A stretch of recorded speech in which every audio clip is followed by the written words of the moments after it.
os dias são maus, diz a palavra. Mas quem tem o Senhor vive com esperança, mesmo nos dias maus. A gente é convidado a colocar a vida nas mãos dele, o tempo todo, em qualquer circunstância, a vida nas mãos de Deus. Eu sei que nós já oramos, mas eu queria convidar você mais uma vez para a gente fechar os olhos e elevar o Senhor ao nosso pensamento, tá bom?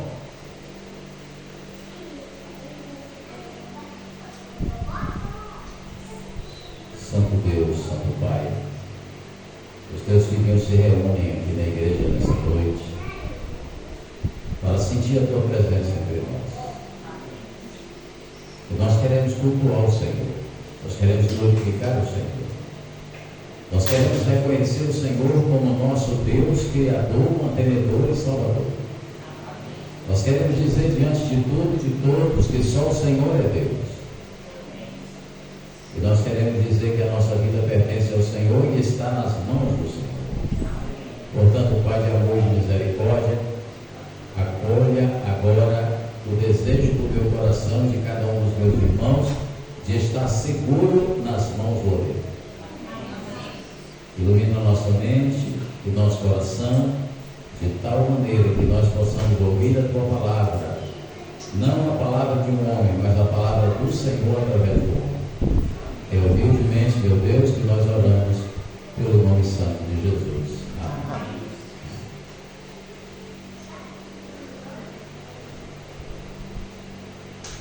Um pastor amigo meu, já aposentado há muitos anos, ele era o meu pastor lá em Conquista, e no dia em que ele estava indo embora para outro distrito, pastor Josemir, ele dizia assim: irmãos, a vida é a arte dos encontros e desencontros. Para dizer que logo em seguida ele seria mudado para outro lugar, para outro estado, e iria cuidar de outra igreja em outro lugar. E na verdade a vida é assim, não é? A gente se encontra e se desencontra. Mas quando a gente é filho e filha de Deus, os nossos desencontros não são para sempre, né? A gente se encontra aqui para encontrar ali de novo. E assim é.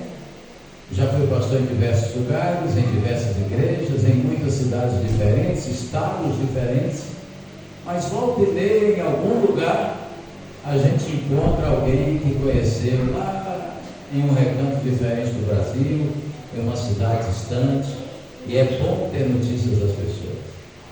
Quero dizer para vocês que os últimos acontecimentos aí foram rápidos,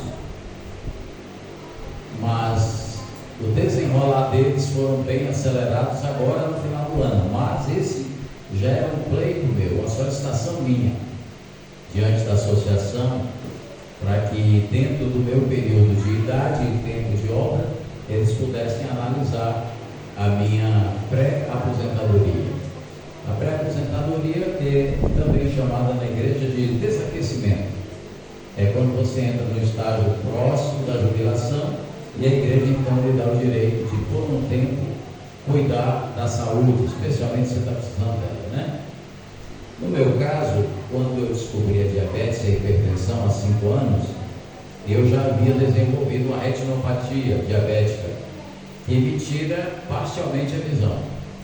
Eu não uso óculos, como vocês veem, né? Não gosto de óculos, mas eu preciso. Então eu não consegui, por exemplo, fazer a minha renovação da habilitação de junho para cá, por causa da dificuldade de enxergar aquelas letrinhas. Tá? Aí você fala assim: mas pastor, e dá para dirigir? Não, eu consigo dirigir. Mas é que para dirigir a gente não precisa enxergar aquelas letrinhas lá do teste, né? Aquelas letrinhas são muito pequenas. Mas isso tem como o pastor resolver algum dia? Tem como. Eu preciso fazer uma cirurgia de catarata nesse olho de cá, no direito, porque do esquerdo eu fiz há alguns anos. E depois dessa cirurgia de catarata, o médico vai avaliar o fundo do olho, vai ver se tem pontos de sangramento para poder fechar com o laser, né? Aplicações de laser, e com as injeções no olho, que também ajudam a tirar o sangue excessivo que às vezes fica no globo ocular, de tal maneira que dessa forma a visão vai melhorando um pouquinho. suficiente para dizer que estou vendo todo mundo que está aqui, sei quem é cada um. As coisas muito pequenas é que eu tenho alguma dificuldade. Hoje, surpreendentemente, eu estou realmente surpreso, porque eu estou com a Bíblia de minha esposa. A Bíblia dela não é da letra ultra gigante igual a minha, é da letra praticamente normal, e eu estou olhando aqui e estou conseguindo enxergar. Então tem dias que eu vejo tudo, tem dias que é mais dificultoso, e por conta disso e de outras situações eu pedi então um estudo, de aposentadoria. Já faz algum tempo, mas só agora no final do ano foi que por conta da carteira eu então me vi na necessidade de pedir então para se acelerar esse processo. E graças a Deus, agora já nos dias de dezembro mesmo, ou últimos dias de novembro, saiu o resultado da minha jubilação, foi quando eu comuniquei com vocês através do grupo, dizendo que eu estaria me ausentando para o ano que vem. Não é uma troca de distrito, não é uma troca de associação, é parar mesmo, de cuidar de uma igreja específica, de um distrito. A partir de agora eu vou estar disponível para a igreja, como todo pastor que aposenta fica, para atender as necessidades onde me convidarem, onde eu puder ir, mas não cuidando assim de um distrito. Como eu sou de Conquista, e a minha esposa também, e a minha sogra está bem velhinha, bem doentinha, razão pela qual minha esposa praticamente não teve comigo esses 2 anos nas igrejas. Finais de semana, quase todos ela passava com minha sogra lá em Conquista. Só agora, irmãos, é que a minha sogra teve uma pequena reação e a gente está feliz, porque a gente pensou que ela não ia resistir. Mas agora ela está tendo uma reaçãozinha. O esôfago, que não passava nada, agora começou a passar uma coisinha e ela está ganhando uma força, uma energiazinha. Tudo isso contribuiu para que nós fizéssemos esse pedido de antecipação da jubilação. Ano que vem, se Deus permitir, a gente vai estar morando em Conquista e por isso mesmo a gente vai poder vir aqui de vez em quando. Você não se livrou de mim. Se eu estivesse em outro distrito, se eu estivesse substituindo ou sendo substituído por outro pastor, eu não teria esse privilégio. Porque eu adotei para mim, desde o meu primeiro ano de ministério, lá no passado, quando eu ainda era jovem, eu adotei o seguinte princípio: eu vou embora de um distrito e eu digo para os irmãos, eu não volto aqui antes de 2 anos. Por que eu fiz isso a vida toda? Por entender que eu estou respeitando o pastor que vem para o meu lugar, Questão ética. Você saiu, dá esse tempo para que a igreja já pegue o novo pastor e depois você volta. Só que agora, nesse último distrito, que é o nosso aqui, eu não vou precisar fazer isso. Porque eu recebi na semana passada a visita do futuro pastor de vocês.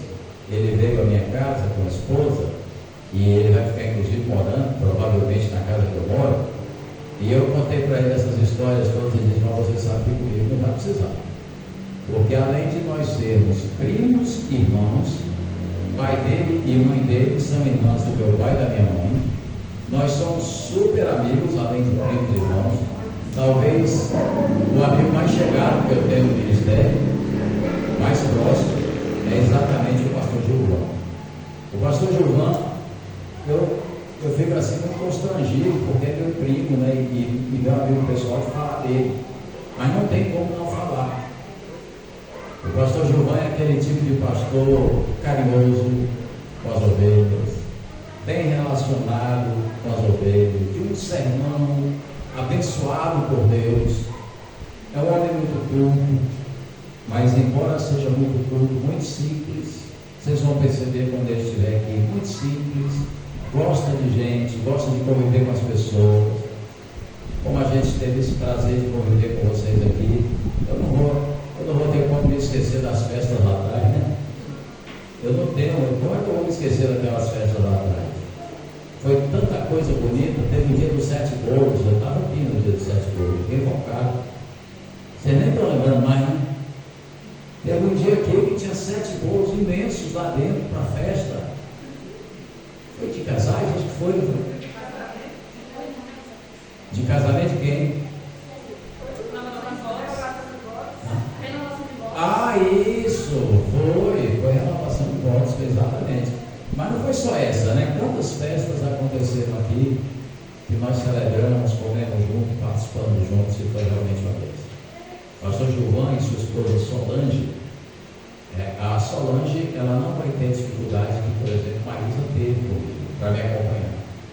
Ela vai estar junto com o Gilvan o tempo todo, porque somente eles em casa, os dois filhos, semelhantemente a mim, né, ele tem uma filha que mora fora do Brasil, é casada com um rapaz de lá, assim como eu tenho também a minha filha, né, que mora fora, é casada com um rapaz de lá, e o filho dele faz faculdade no Rio Grande do Sul, enquanto que o meu filho fez as faculdades dele, agora está morando com a gente, mas também logo vai voltar, vai realizar o sonho dele de morar também fora do Brasil. Mas Solange vai ser bem presente aqui, vocês vão gostar dela também, uma pessoa fantástica. Esse povo todo que eu estou falando não é gente longe não, morou nos Estados Unidos, morou no Canadá, morou no sul do Brasil todo aí que vocês imaginarem, mas o coração deles está aqui em Conquista também, porque os pais deles também estão aqui, tanto de Solange quanto do pastor Gilvan. Por isso eles são apegados aqui à nossa região, à nossa terra, falam do jeito que a gente fala, gostam das coisas que a gente gosta de comer, tudo do mesmo jeito. Eles vão gostar muito dele, tá? Tratem bem, porque ele merece. Eu tenho uma vantagem sobre ele. Eu vou agora agarrar, né? Falar bem de mim mesmo. A vantagem que eu tenho sobre ele é que eu tenho 1 centímetro a mais do que ele é. Eu tenho que falar alguma coisa boa, né, irmão? Ele consegue ser menor que eu 1 centímetro, vocês vão ver. Mas ele tem tantas outras vantagens que ele não tem. Muitas outras vantagens. Uma delas, no dia que ele vier aqui e que você falar o seu nome para ele, acabou. Ele nunca mais vai esquecer. A facilidade que eu tenho para distinguir vozes, sons, ele tem para distinguir notas e gravar notas. E quando ele sair daqui, não sei daqui quanto tempo, 4 anos, ele vai saber o seu nome, o nome da sua família toda, o nome do seu cachorro, o nome da boneca da sua filha. É impressionante, eu estou brincando, ele sabe tudo mesmo. Ele grava com facilidade. Então, vocês estão bem servidos de pastor. Quanto a mim, eu preciso dizer só que eu amei, literalmente, eu amei ter sido pastor de vocês. Foi um grande presente que Deus me deu por ser pastor de vocês. Estou falando isso porque é bonitinho falar isso no dia de ir embora na rua. Estou falando isso porque é do coração. O coração sempre se alegrava quando eu estava vindo nessa direção. Sempre se alegrou. Todas as vezes. Bruno, você deve ter ficado surpreso que eu cumpri minha promessa feita lá em janeiro de 2023, né? Eu falei o quê? Eu venho todo mês. Aí eu lembro que você e o Rafael, não sei se os dois juntos, falaram assim: ah, pastor, os outros falaram a mesma coisa que não vieram. Ó, eu só estou com 1 semana para mudar. Menos 1 semana. Sábado já é meu encerramento. Mas eu não podia deixar de vir aqui, porque dezembro faz parte desses meses, né? E eu vim cumprir minha promessa. Queria convidar você para fechar os olhos, para a gente fazer uma oração.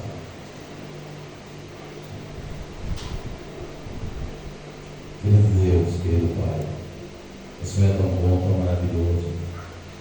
Tudo que o Senhor faz é bom. E nós louvamos o nome do Senhor, porque até aqui nos ajudou o Senhor. Eu particularmente, Senhor, te agradeço por ter conhecido aqui os meus amados irmãos de Mandacaru, ter convivido com eles, ter conhecido um pouquinho da vida de cada um, ter participado de momentos felizes da vida deles, mas também, Senhor, de ter acompanhado momentos tristes, de perdas. Eu te agradeço por tudo, Senhor, e sei que a fé dos meus irmãos está firmada no Senhor, que nunca erra e não pode errar. Daqui para frente, Senhor, a gente não vai conviver tão perto, mas a gente vai continuar no propósito de aguardar o Senhor, de apressar a volta do Senhor, e a gente vai se firmar, Senhor, na fé, para que nada nos separe do grande reencontro.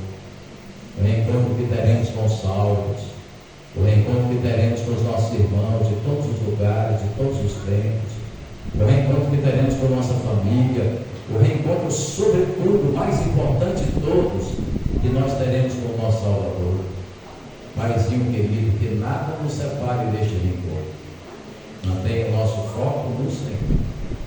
Ora agora, Senhor, ora especialmente agora pela palavra que vai ser aberta, que o Senhor instrua a mente e as palavras, de tal maneira que não seja o homem a falar, mas seja o Senhor falando através do homem. Humildemente, Deus, eu elevo a Ti essa prece no nome de Jesus. Amém. Isaías capítulo 41. Isaías 41.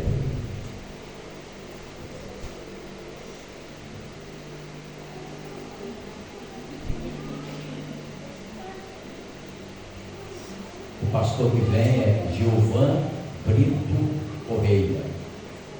Eu sou Jorge Correia Brito. Por quê? A gente herda o primeiro nome, o sobrenome da mãe, né? A minha é Correia, então eu sou Jorge Correia. O segundo nome da família do pai. Meu pai é Brito, então eu sou Jorge Correia Brito. E ele é o contrário. Ele é Brito primeiro porque a mãe dele é Brito.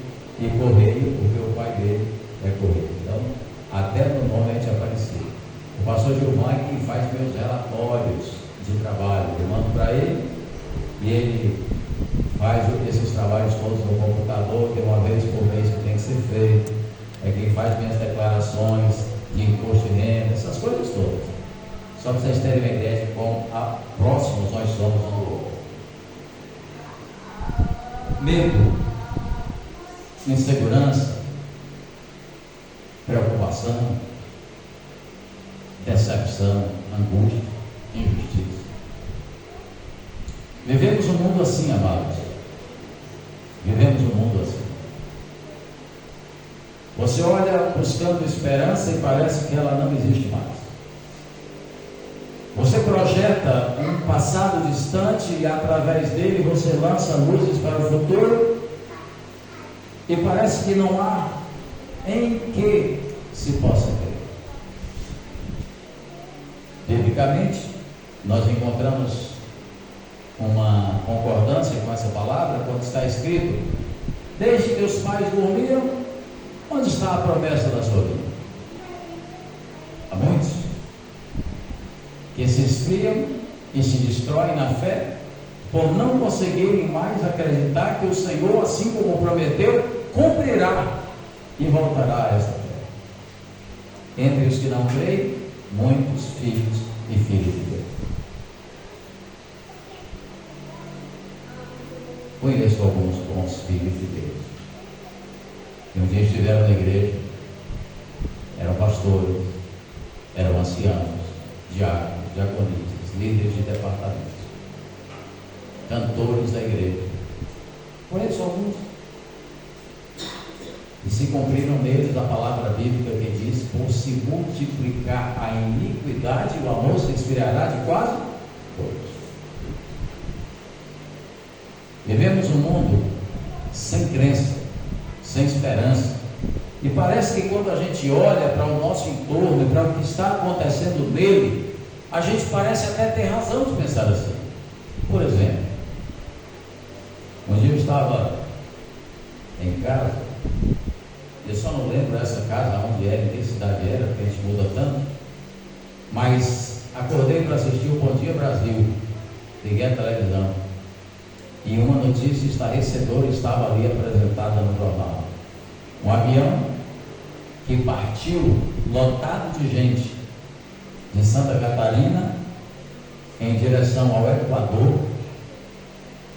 Esse avião partiu levando pessoas famosas, jogadores de futebol, jornalistas famosos, alguns bem conhecidos, de muitos anos de carreira, que estavam aí na televisão o tempo todo, tanto os atletas quanto os jornalistas. Esse avião, simplesmente chegando próximo ao aeroporto, a alguns quilômetros do aeroporto, ele acabou a gasolina. Pane seco. Me fala, né? Quando falta gasolina no avião. Isso não pode acontecer. Não tem como acontecer para um avião, porque ele vai informando para o piloto, e antes mesmo de decolar, na origem, o piloto já sabe aonde ele vai ter que reabastecer o avião. Eu estou me referindo ao voo fatídico da Chapecoense, lembra disso? Um avião cheio de jogadores do time da Chapecoense, que iam fazer uma final de campeonato lá no Equador. O avião não chegou ao seu destino, porque o piloto, que também era dono da empresa, irresponsavelmente apostou que não precisaria fazer um pequeno desvio e um pouso para reabastecimento. E ele achou que com a velocidade do vento, e às vezes o vento impulsiona o avião num modo mais econômico mesmo, ele achou que dessa maneira ele conseguiria chegar ao aeroporto, mas se equivocou. O seu equívoco, e talvez a sua ganância, custou a vida de centenas de pessoas. Dezenas ou centenas de pessoas. Não sei quantas pessoas tinha exatamente no avião, mas parece que tinha 72, ou 73. Entre as pessoas que voavam naquele avião, tinha um repórter que eu admirava muito. Ele demonstrava assim serenidade quando aparecia na televisão. Serenidade, calma. E ele parecia ter assim uma simplicidade do ser, né? Aquela simplicidade de essência. E isso chamava a minha atenção. Então todas as vezes que ele aparecia na televisão, eu queria ouvir o que ele tinha para dizer. Ele era um repórter esportivo, o nome dele, Vitorino Sherman. Ele tinha trabalhado na Globo, agora trabalhava em outra emissora, que eu não lembro qual. Quando o avião caiu, ele foi um dos mortos. Eu olhava para aquilo e pensava, Senhor, é o fim do mundo. Mas alguns anos antes, eu também estava em um lugar e tinha uma televisão ligada na rua, na loja, onde eu estava passando em frente. E 2 aviões, com a diferença de poucos minutos, foram na direção do prédio mais famoso do mundo, o World Trade Center, o centro comercial do mundo em Nova York. Interessante que eu já havia conhecido esses prédios. Eu estive lá em Nova York em 89 e eu fui lá para conhecer esses 2 prédios famosos. Eu tirei foto lá. Quando eu vi o avião chocando contra aqueles prédios, eu pensava, agora é o fim do mundo. E os prédios logo depois desmoronaram. Alguém viu essa cena na televisão? Os prédios desmoronaram, foram para o chão, pessoas morreram. Aquele dia, no meu coração, eu pensei, Senhor, agora o mundo vai acabar. Porque foram terroristas que fizeram isso. Eu não sei quantos aviões eles espalharam pelo mundo para causar destruição. Mas aí, o serviço de inteligência americano e tal, descobriu outros desses aviões que decolariam para a destruição e conseguiram impedir que eles alcançassem os alvos. Vivemos um mundo assim, onde agora estamos vivos e amanhã não estamos vivos. Onde hoje está tudo bem e amanhã está tudo ruim. Vivemos num mundo onde as pessoas estão inseguras. Você encontra um amigo dentro de um ônibus coletivo que ele está indo para algum lugar na cidade e você quer surpreendê-lo e vem por trás dele e toca no braço dele e leva um susto. Leva um susto. Parece até que ia desmaiar, coitado. Por quê? Porque as pessoas vivem aterrorizadas, assustadas. Tamanha destruição que tomou conta do nosso mundo. Isso alcança a nós cristãos também. Nós não estamos separados disso. Olha para as 2 tragédias que tivemos aqui no distrito. Nesse ano, ou foi no ano passado? Desse ano, né? Esse ano. Quando 2 das nossas irmãs foram barbaramente assassinadas. Uma lá em Pés dos Salles, outra aqui em Barra da Lagoa. Nós não estamos, esse ano mesmo, nós não estamos isentos, irmãos. Pode acontecer conosco. Diante dessas coisas tenebrosas, o que faremos? Também nos assustaremos, temeremos e correremos como se quiséssemos fugir disso.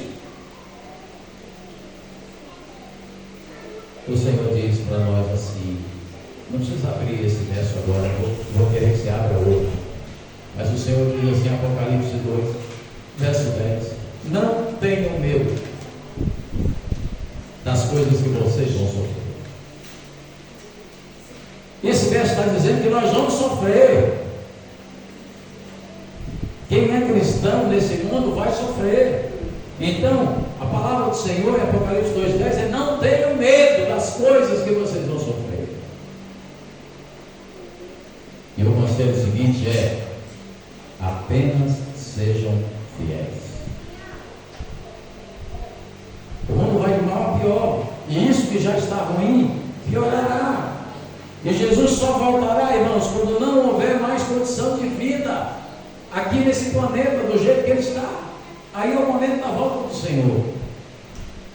E nós estamos cada dia mais perto desse dia, porque famílias estão sendo destruídas completamente, de todas as formas. Ontem à noite eu estava realizando um culto de gratidão de 15 anos de uma jovenzinha, e um dos convidados estava à mesa comigo e ele dizia: pastor, eu passei por uma angústia tão grande que eu não sabia o que eu faria da minha vida. E ele foi narrar a experiência dele com a filhinha dele, menina com 19 anos, que chega para ele e diz: pai, olha, eu não vou realizar o seu sonho de ser avô, porque eu não tenho interesse em honras. E ele disse assim: mas como assim, filho? Você é tão jovem ainda, você ainda tem tempo para isso? E ela então o surpreendeu e disse assim: pai, mas eu tenho interesse por você. Ele olhava para mim e disse assim, com os olhos cheios de lágrimas: pastor, o meu chão sumiu. Eu olhando para minha menininha que eu amo, que eu cuidei, que eu criei, e ela disse para mim uma coisa desse tamanho. Ele era cristão, a mulher dele também é cristã, e a única filha mulher dos 4 filhos que ele tem, a única filha mulher disse para ele que gosta é de mulher e não de outro. E você? Como reagir? Pode ser uma notícia dessa, pode ser outra: o seu filho se envolveu com drogas, ou pior, ele se tornou um traficante, que a polícia o descobriu, que o prendeu, que está cumprindo pena na penitenciária. E você pensa assim: esse menino que eu levei para a igreja, esse menino que eu apresentei Jesus, está lá preso. Ele podia ser outra cena, ele podia ter cometido um assassinato, porque ele estava cumprindo pena também. O mundo vai de mal a pior, irmãos, e vai piorar. O Senhor olha para mim e para você e diz assim: não tenha medo das coisas que você vai sofrer. Não tenha medo, apenas seja fiel até a morte. E se você for fiel até a morte, você vai entender que se perder a vida nesse mundo, isso não significa nada, desde que você guarde a confiança da fé, guarde a confissão, e um dia você seja ressuscitado para a eternidade. Amém? É isso que importa. Não é essa vida de 20 anos, de 30, de 50 ou de 100, quem sabe, porque ela passa também, de um jeito ou de outro. Essa vida aqui passa, essa vida de sofrimento um dia vai ter um fim. E quando esse fim chegar, 2 grupos estarão reunidos diante do Senhor: os salvos e os perdidos. E o mais impressionante é que aqueles que estão perdidos hoje, o Senhor está lançando o olhar para cada um deles e está dizendo: venha, volta, eu vou destruir tudo isso que está aí, para que os salvos possam viver na terra restaurada, nova. Mas não fica onde você está, não fica pendurado aí no mundo, não. Largue-se do mundo. É isso que o Senhor está nos dizendo nessa noite. Não tenha medo das coisas que vão acontecer. Não se assombre com elas. Apenas confie em Ele. Seja fiel até a morte. É dentro desse contexto do Salmo que o capítulo 41 de Isaías, verso 10, reitera essa importância da confiança em Deus. Ele diz novamente: não temas, porque eu sou com você. Não se espante. Olha que coisa bonita isso. Não se assombre. Eu sou o teu Deus. Sou eu que te fortaleço, sou eu que te ajudo, sou eu que te sustento com a minha mão estendida. Aí você diz assim: pastor, o senhor já pregou esse sermão, eu vou pregar até morrer, se Deus me permitir. Porque não tem nada mais verdadeiro do que acreditar em Deus. Não tem nada mais seguro do que estar no Senhor. Um dia você já fez alguma declaração no cartório, chama-se procuração, e você levou, foi lá junto com a pessoa, e você assinou a procuração dizendo assim: eu autorizo essa pessoa, fulano, assim, assim, assim, morador de tal, tal, tal, a me representar, a assinar por mim, a comprar em meu nome, a vender em meu nome, a fazer qualquer coisa em meu nome. É difícil, né? Mas existe uma procuração que pode ser feita dessa forma: você autorizando alguém a fazer tudo por você. A gente não faria isso jamais sem conhecer, não é? Sem confiar na pessoa. Mas para confiar, a gente tem que conhecer. É ou não é verdade? Outro dia, eu fui com meu filho no cartório, e lá ele fez uma declaração para mim, para que eu pudesse representá-lo em tudo. Eu poderia fazer qualquer coisa como se eu fosse ele: assinar, pagar, receber, vender, trocar.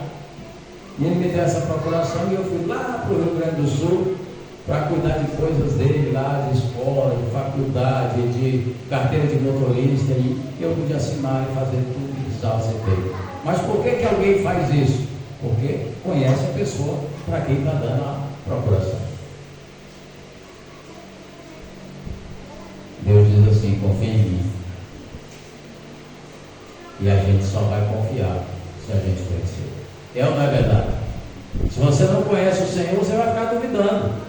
Você está vendo coisa ruim acontecendo o tempo todo, você vai ficar duvidando. Mas só duvida quem não conhece, porque quem conhece confia.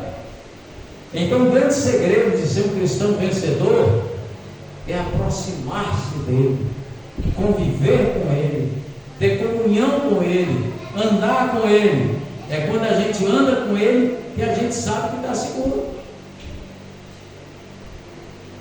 Porque quando a gente anda com ele, a gente confia nele, a gente sabe quem é Deus. Não tenho medo, meus filhos. Não tenho medo de nada.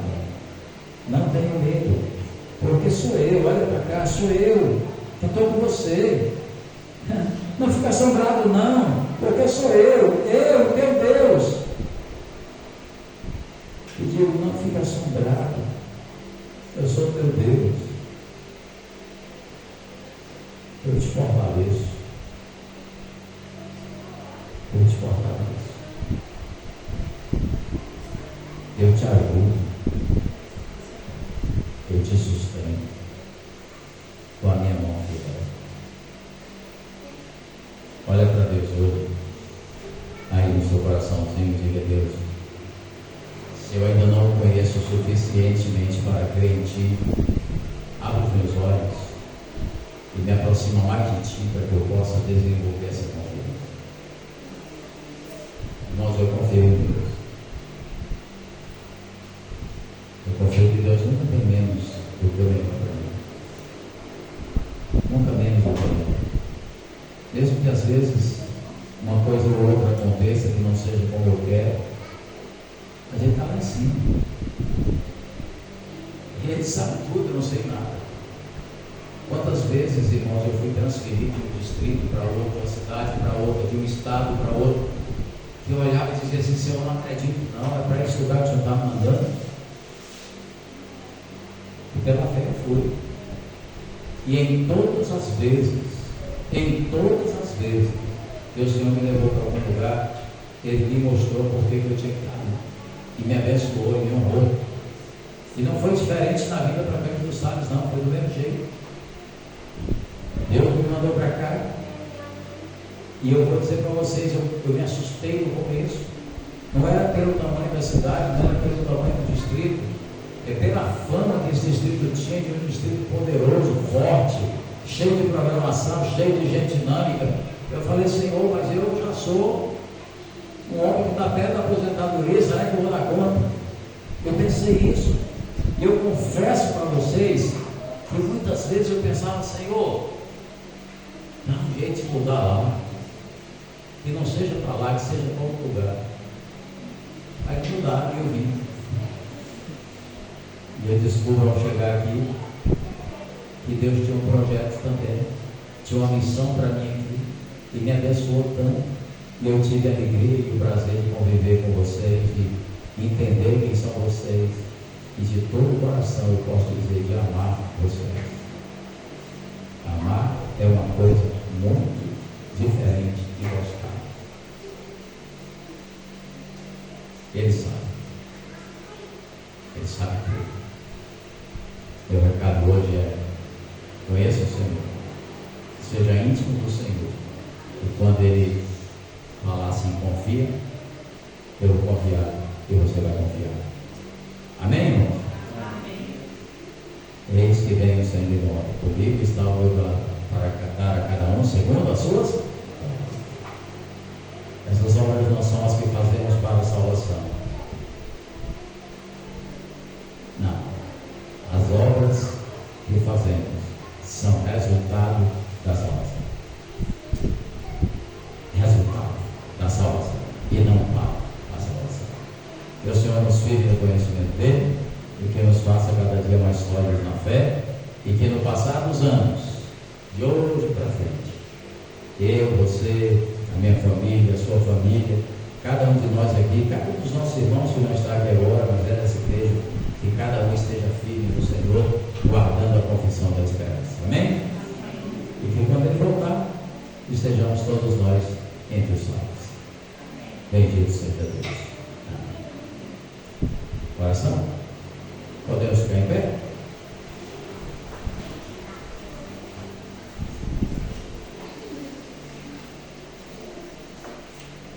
Senhor nosso Deus, que privilégio, que riqueza o Senhor nos dá de podermos andar com o Senhor.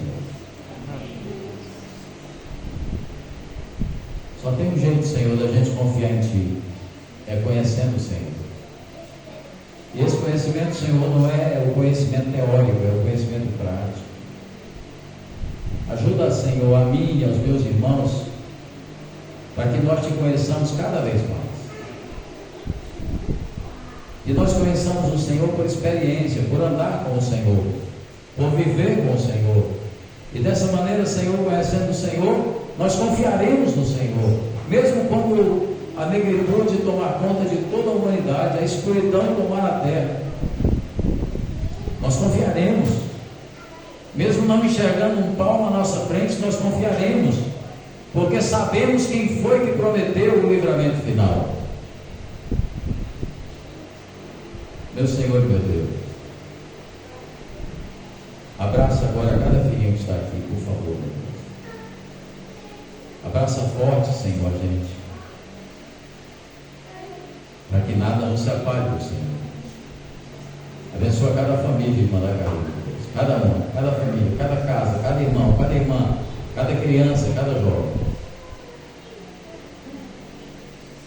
Que nós continuemos conhecendo o Senhor, confiando no Senhor e, sobretudo, vivendo para a glória do Senhor. É a nossa humilde oração, Pai querido.